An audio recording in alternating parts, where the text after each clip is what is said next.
Oedipus the King by Sophocles is widely considered to be one of the finest tragedies ever written. But why is that?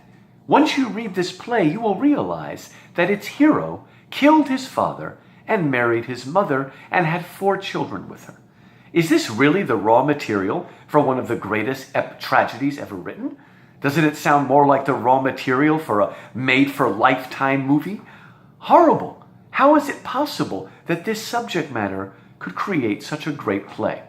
Well, to understand that, we need to understand the difference between the story of Oedipus and the plot of Oedipus the King. Let me quickly go through the story that you can figure out by reading the play closely, but it's sort of in the background. So let me give you a quick overview.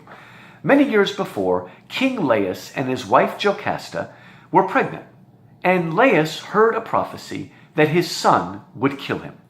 In order to avoid this prophecy from coming true, he took his son, pierced his heels together, and told a servant to take the baby up to the mountaintop and let it die there of exposure. But he felt bad doing that, sort of like the story of Snow White. And so instead of exposing the boy and letting him die, our wonderful servant from Thebes met a herdsman from Corinth. Well, he took the baby and gave it to the Corinthian herdsman and said, "Please take this baby away and give him to a couple that needs him." Well, the Corinthian herdsman went back to Corinth, and it just so happened that at that time, the king and queen of Corinth were unable to have any children. And so they adopted the little baby Oedipus, but never told him that he was adopted. They raised him as the Prince of Corinth. When he was coming of age, 16, 17 years old, a man in the castle got drunk and laughed at Oedipus and told him that he was a bastard. Well, immediately Oedipus flew into a rage and demanded the truth. But the man said nothing. He went to his parents. They would say nothing as well.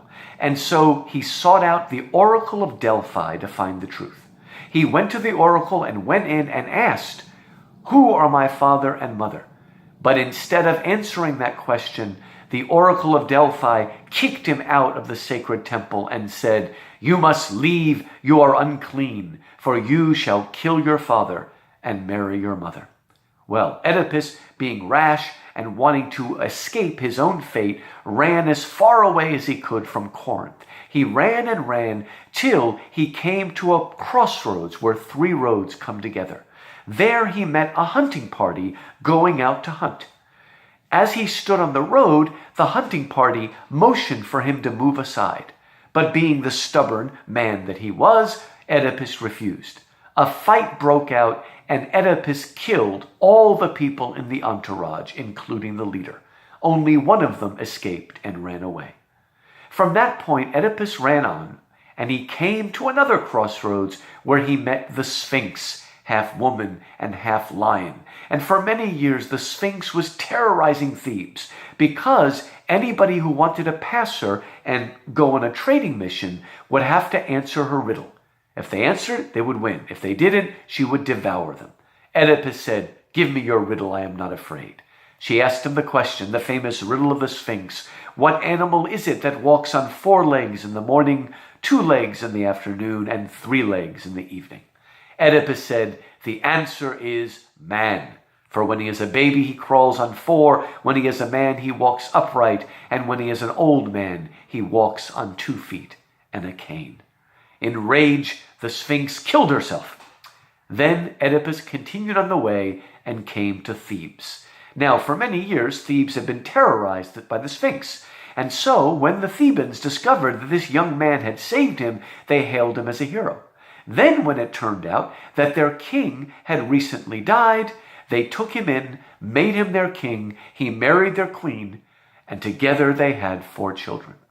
All seemed well until many years later, a plague fell upon Thebes. Oedipus's brother-in-law, Creon, went to the oracle of Delphi to ask what the cause of the plague was. The answer came back to say that the plague would continue until the murderer of the king of Thebes, whose name you might guess is Laius, was discovered. Oedipus sets out and over a day of intense questioning discovers that he himself killed Laius and that he is now married to his mother Jocasta. In a rage and grief, He put out his own eyes and then forced Creon to send him into exile. Now, that is the story of Oedipus, but that is not the plot of Oedipus the King. It is true that the story of Oedipus is indeed a story about a man who killed his father and married his mother, patricide and incest, two of the worst taboos in any culture. But that's not what the play is about. The play is about a man who discovers that he killed his father and married his mother. That may sound like a very unimportant distinction, but it makes all the difference. The story is about taboo guilt. The plot is about a man who is so unswervingly devoted to the truth that he presses on and on until he finds the truth about himself, even if it destroys him. Now, some of you might say to yourself, what does that have to do with me? How can I possibly identify with Oedipus? Well, I don't think that you're going to discover someday that you killed your father and married your mother. But you may discover late in life that somehow you did something wrong that made a shambles of your life. And that is what Oedipus discovers and has to deal with that tragic knowledge. But there is another, maybe even greater reason why the story is different from the plot and why the raw material of, again, a Lifetime TV movie becomes the raw material for one of the great tragedies. When you look at the story of Oedipus, I told you a moment ago, it is the story of a man who is the complete prisoner of fate. Predestination, whatever you want to call it, destiny. He can do nothing to escape it. He tries to run away from it and runs right into it. But Sophocles, the playwright, is so brilliant in his construction that he discovers the one day in Oedipus's life, one day, when everything Oedipus did was driven by his own free will. Everybody in the play, from Creon to the blind prophet Tiresias to his mother/wife Jocasta, everybody tries to stop him from seeking out the truth. But he refuses. He will press on no matter the danger, no matter the cost to himself. Yes, unswervingly devoted to the truth, but also a free will agent who will do what it takes to be devoted to the truth. At the end of the play, he comes out blinded. He says to the Thebans, Apollo, Apollo, my friends, he is the one who fated my horrors, but it was my hands alone that put out my eyes. Now that is certainly a tragic triumph, but it is a triumph. In this horrible moment, Oedipus escapes his fate, for it was fated that he would kill the father and marry the mother, but it was not fated that he would discover it or that he would put out his own eyes. Again, it is a tragic triumph, but it comes to the very core of what it means to be human and to be noble.